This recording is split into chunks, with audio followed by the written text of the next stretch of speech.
The man who once said he would take a bullet for Donald Trump testified against him today at the former president's criminal trial in New York. CBS 2's Jared Hill is outside the courthouse with more on what Michael Cohen said on the stand.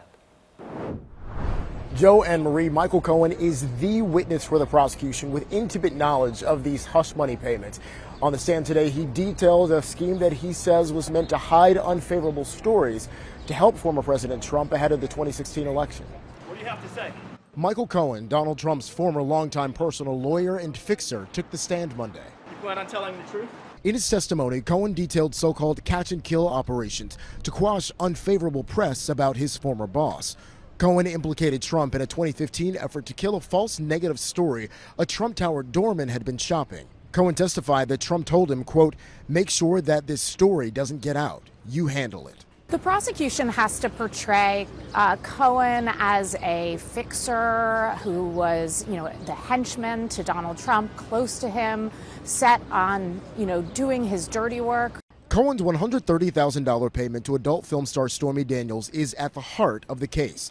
Prosecutors say Trump directed Cohen to make the payment ahead of the 2016 election to keep Daniels quiet about an alleged 2006 sexual encounter with Trump.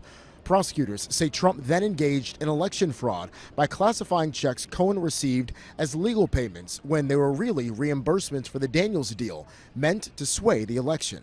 The former president has pleaded not guilty and says the encounter with Daniels didn't happen. Got no evidence, and I'm innocent. With former President Trump under a gag order not to talk about witnesses, he didn't comment on Michael Cohen's testimony today. Instead, Trump allies attacked Cohen's credibility. This guy is a convicted felon. Does any reasonable, sensible person believe anything that Michael Cohen says?